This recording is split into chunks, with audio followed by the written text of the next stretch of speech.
Saya hanya menambahi saja Pak Erik. Saya itu orang yang termasuk setuju, sangat setuju naturalisasi. Bahkan sampai 50 pun saya nggak ada masalah separuh-separuh. Karena menurut saya ini adalah bagian daripada revolusi dalam dunia persepak bolaan. Jadi kalau namanya revolusi itu ya semuanya memang harus ekstrim. Tapi usul saya, kurangilah pemain yang bule, dalam tanda kutip, yang rasnya bule ya, rambut pirang, mata biru. Karena menurut saya untuk Indonesia itu kurang enak dilihat. Kalau bisa dicari yang mungkin dari yang rasnya mirip-mirip dengan kita, entah itu dari Korea atau dari Afrika yang mirip-mirip kita gitu. Nggak masalah, banyak nggak ada masalah. Yang penting warna kulitnya masih seperti kita. Karena kalau bule itu dilihatnya kayaknya sepertinya gimana gitu Pak Erik. Itu cuma usulan saja. Lalu naturalisasi tidak harus itu pemain. Bisa juga misalnya pemain-pemain bola yang sudah di atas usia 40, itu bisa juga kita naturalisasi pemain bola yang hebat, lalu kita jodohkan dengan perempuan Indonesia. Nah, anaknya itu yang kita harapkan menjadi pemain bola yang bagus juga. Ini pemikirannya agak out of the box Pak Erik, tapi bisa dianggarkan untuk 2026 programnya. Jadi pemain bola di atas 40 tahun yang mau dinaturalisasi dan mungkin yang duda, kita carikan jodoh di Indonesia Pak. Hah? Enggak, pemain-pemain enggak Pak. Kita cari yang dari laki-laki aja. Nah kalau laki-laki itu kan kita bisa cari, apalagi kalau muslim kan bisa 4 istrinya Pak. Jadi iya, jadi kemungkinan ada pemain Arab, Algeria atau Aljazair atau yang mana gitu, yang mungkin Maroko, banyak pemain jago-jago mungkin yang udah tua, kita naturalisasi Pak. Dicarikan istri di sini, lalu anaknya kita bina Pak. Itu pasti yakin hasilnya pasti akan lebih baik karena dia Indonesian born. Ini untuk kedepannya Pak Erik mungkin bisa dipikirkan. Terima kasih misalnya. Baik, terima kasih Mas Dhani. Jadi itu masukan yang bagus juga Pak Erik. Cuman jangan sampai mengubur harapan dari Fahri tadi. Kalau kita carikan istri di sini repot juga tuh Mas Dhani. Karena kualitasnya justru benar yang disampaikan Mas Dhani tadi. Ya, tapi apapun itu ya itu bagian dari ikhtiar kita Pak Erik. Mudah-mudahan ke depan kita mendapatkan pemain-pemain yang luar biasa yang tidak kalah dari pemain-pemain yang kita naturalisasi hari ini. Assalamualaikum saudara sebangsa setumpah darah, para kaum berpikir, para penonton channel ini.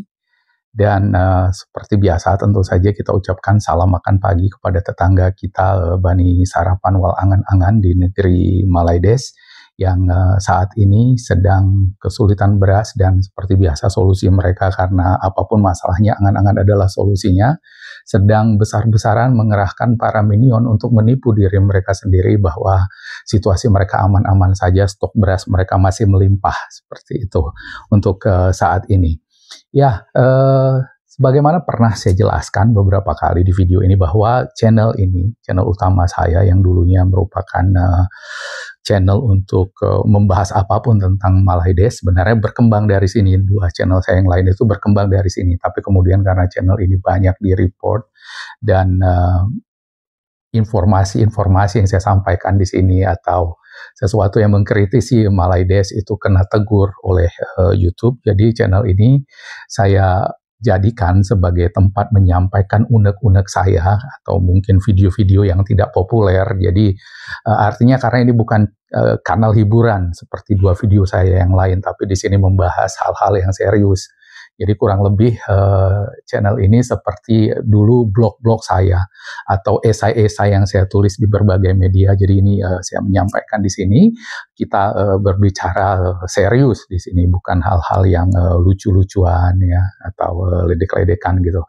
Nah, di sini saya masih membahas karena masih betul-betul mengganjal gitu apa yang terjadi di DPR kemarin, terutama Ahmad Dhani. Kalau yang soal ibu-ibu itu udah kelar. Nanti mungkin ada video satu lagi saya buat tentang bagaimana DPR itu seperti anak TK kata Gus Dur ya.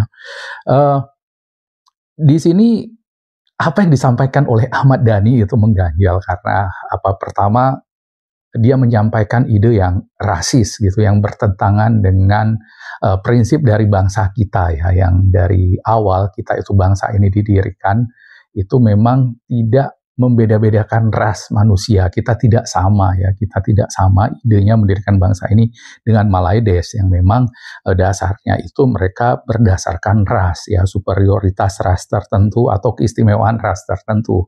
Kita nggak ada seperti itu. Tapi itu disampaikan oleh Ahmad Dhani di rapat kerja DPR, Dewan Perwakilan Rakyat, yang merupakan representasi dari kita ya.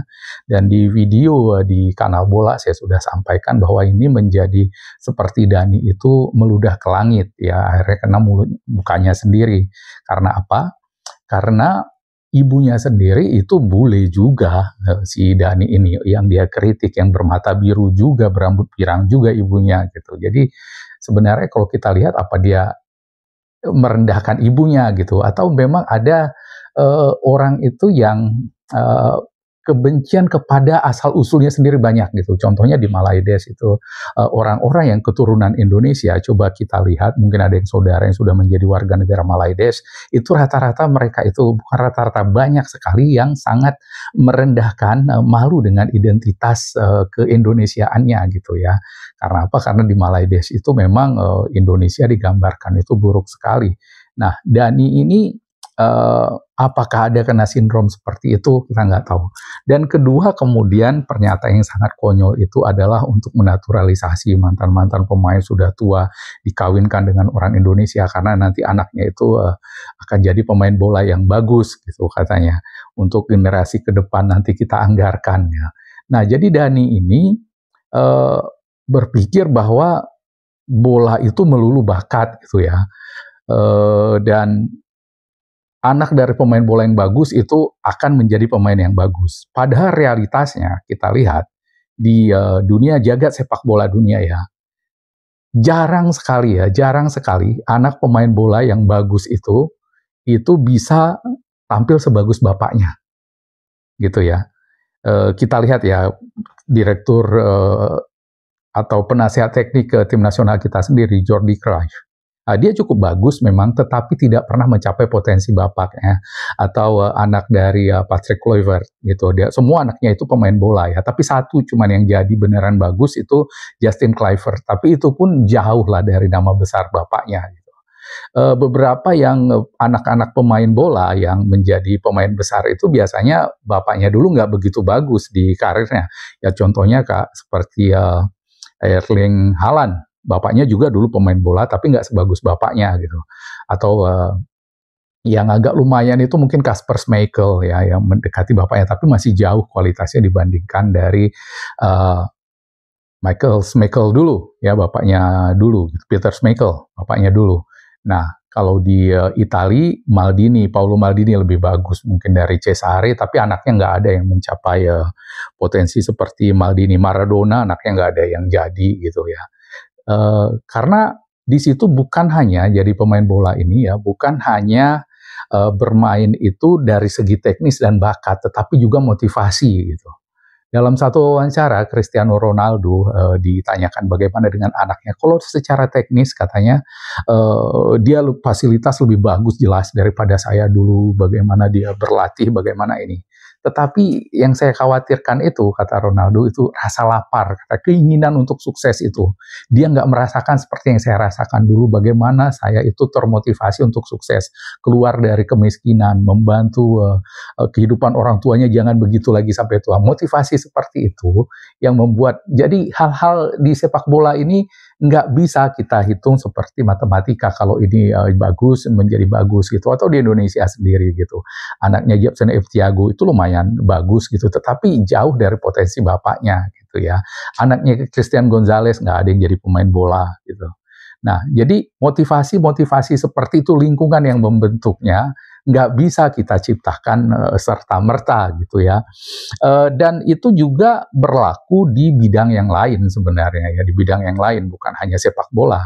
Dan kita nggak usah jauh-jauh, Dani sendiri.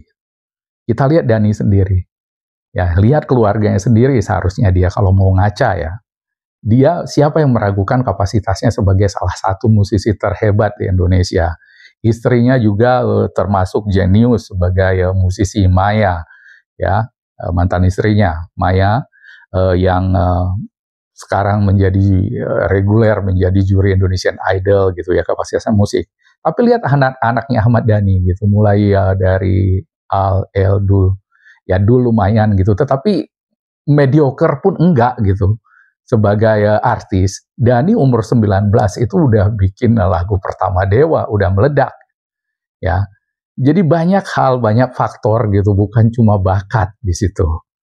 Di bola, determinasi, kemudian daya tahan, daya juang, dan sebagainya. Itu yang membuat orang menjadi pesepak bola hebat. Begitu juga musisi, belum lagi momentum, dan yang lain-lain. Karena banyak sekali pemain-pemain berbakat kemudian hilang. Bukan cuma karena dia itu tidak giat berlatih gitu ya, tetapi juga bukan karena profesional, tetapi juga garis tangan gitu. Ya, banyak sekali yang seperti itu, entah karena cedera, entah karena apa.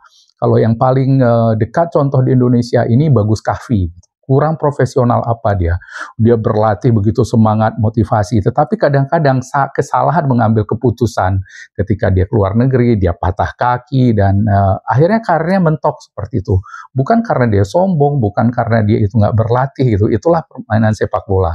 Nah, musisi kembali lagi kita lihat Ahmad Dhani, mana dia sendiri ya, dia sudah berbakat, menikah juga dengan musisi berbakat, apakah anak-anaknya ada menjadi musisi yang ya dipandang lah di negeri ini? Nggak ada.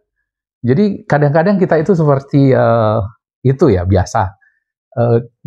Gampang sekali kita menilai di luar, melihat, mengatur sendiri, tetapi kita itu jarang berkaca kepada diri kita sendiri. Kita lihat di lingkungan terdekat kita itu yang sebenarnya itu mematahkan asumsi kita sendiri. Gitu.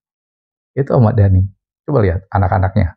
Ya, Al itu jadi selebriti luntang-lantung sana sini gitu, nggak jelas juga ya kan prestasinya apa. Dengan segala hormat ya, mereka bertiga adalah anak-anak yang sangat baik, sangat sopan, yang lain, tetapi karya dari dunia entertainment ini apa gitu. Kalau Dhani kan jelas legasinya itu, dia mau ngomong apa, mau sombong kayak gimana pun, nggak ada yang bisa menafikan kualitas bermusiknya, nggak ada yang bisa menafikan kualitas karya-karyanya itu mungkin akan abadi di dalam dunia musik Indonesia ya, karya-karyanya Dhani. Tapi anak-anaknya apa coba ya, ya mereka jauh lebih baik daripada banyak anak-anak artis yang lain ya.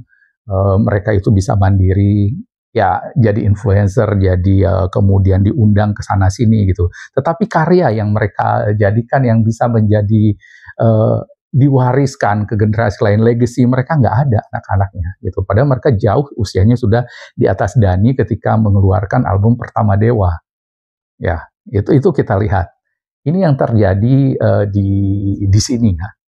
Dan inilah makanya Gus Dur bilang DPR itu kayak anak TK gitu. Jadi mereka itu karena nggak ada meritokrasi untuk masuk ke DPR itu ya. Dia faktor orang menjadi anggota DPR itu bisa menjadi caleg, dan syarat menjadi caleg itu ya dekat dengan orang dalam. Ya itulah yang terjadi ya dengan Dhani, dan itulah kualitasnya yang kita lihat gitu. Dan itu dipamerkan ke seluruh rakyat Indonesia. Dan untungnya kita ini negara demokrasi gitu, yang hal-hal seperti itu bisa kita kritisi. Dan ini juga yang tadi menarik di salah satu, ada 2 komentar di dalam video tersebut ya, yang mengatakan bahwa kita ini biasa demokrasi, berbeda pendapat jangan dihujat. Justru berbeda pendapat di dalam demokrasi ini yang harus dihujat, supaya pandangan atau pendapat yang muncul itu hanya yang berkualitas. Pendapat-pendapat yang enggak berkualitas itu, yang tidak logis, itu harus dihancurkan. Itulah fungsinya demokrasi, supaya yang tertinggal itu, yang bertahan hidup atau survive itu, hanya pendapat-pendapat yang bagus, pendapat-pendapat yang ada dasarnya, yang objektif, yang bisa dipertanggungjawabkan. Bukan segala macam pendapat, segala sampah gitu harus kita terima dan itu disebut demokrasi. Bukan seperti itu idenya demokrasi. Idenya demokrasi ya supaya semua orang bertanggung jawab dengan pendapatnya, dan pendapat-pendapat yang konyol, ya, pendapat-pendapat yang nggak berguna, yang sampah gitu bisa tereliminasi. Itulah fungsi demokrasi. Dan ini yang dapat kita lihat dari rapat kerja DPR dengan PSSI kemarin dalam proses naturalisasi 3 pemain baru kita yang untuk dipersiapkan untuk pra Piala Dunia ronde ketiga melawan Australia nanti. Itu yang kita lihat tontonannya ya. Pendapat-pendapat sampah yang tidak berkualitas itu menjadi hujatan orang seluruh Indonesia, ya. Dani salah satunya, dan satu lagi Ibu Mercy Barens dari PDIP gitu, yang asalnya plus pendapat cuman karena dia itu anggota DPR itu nggak laku. Pendapat-pendapat seperti itu akan menjadi bulan-bulanan rakyat Indonesia, ya. Karena itu tadi, kita di sini memiliki kebebasan untuk berbicara, kebebasan berekspresi, dan memang itulah fungsinya. Kebebasan kita berekspresi, kebebasan kita berbicara, pendapat-pendapat yang konyol, datangnya dari siapapun, termasuk dari anggota DPR, ya kita hajar rame-rame, kita bantai rame-rame, supaya pandangan-pandangan itu tidak berkembang. Karena kalau pandangan-pandangan itu yang berkembang, ya bangsa kita nggak akan pernah bisa maju. Dan dulu kenapa 1998 itu kita turun ke jalan, kita meminta reformasi, ya karena pada zaman itu pendapat-pendapat konyol seperti ini nggak bisa kita bantah kalau itu keluarnya dari orang-orang yang terhormat. Kita bisa dianggap pada saat itu melakukan makar, ya, melakukan menghina negara, anti pembangunan.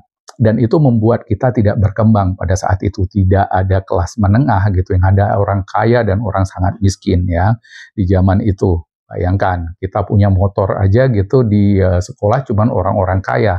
Sekarang semuanya sudah punya. Itu yang membedakan. Kenapa kita ini harus bisa berbicara, apalagi sistem yang saat ini membuat orang itu siapapun bisa terpilih menjadi anggota dewan. Kalau itu tidak kita hantam, tidak kita kritisi, situasi seperti ini akan terus terjadi, ya. Karena kontrol kita sebagai masyarakat, kontrol sosial kita hanya seperti itu. Hanya membuat mereka tidak nyaman ketika mereka melakukan tingkah-tingkah konyol. Lakukanlah itu, lakukan sanksi sosial. Itu adalah bentuk dari sanksi sosial dari kita, karena kita tidak memiliki hak untuk membuat undang-undang, itu haknya mereka. Kita tidak memiliki hak membuat peraturan, hak kita adalah kontrol sosial. Jadi lakukan saja. Ketika anggota DPR seperti Ahmad Dhani, ketika anggota DPR seperti Mercy Barens melakukan tindakan-tindakan konyol di dewan yang kita bayar dengan mahal gaji mereka, itu adalah hak kita untuk menghujat mereka, adalah hak kita untuk menghabisi pendapat-pendapat konyol mereka itu supaya tidak berkembang. Ya, jadi demikian dulu video kali ini dari saya. Assalamualaikum warahmatullahi wabarakatuh dan merdeka. Want the British go? If I British, I go. Saya nak independen, nak senang. Dia nak minta merdeka. Kita pula tak nak minta merdeka. Kita minta lepas, kita nak jadi independen. Tapi apa? Apa kita nak independen? Mana kita punya kapal perang? Mana kita punya askar? Mana kita punya itu plane yang boleh mengentam kalau musuh datang? Main-main. Kita tunjukkan bahwa kita ini adalah benar-benar orang yang ingin merdeka. Dan untuk kita, saudara-saudara, lebih baik kita hancur dulu daripada tidak merdeka. Sebab yang kita tetap merdeka atau mati. Dan kita yakin, saudara-saudara, pada akhirnya pastilah kemenangan akan jatuh ke tangan kita. Sebab Allah selalu berada di pihak yang benar. Percayalah, saudara-saudara, Tuhan akan melindungi kita sekalian. Allah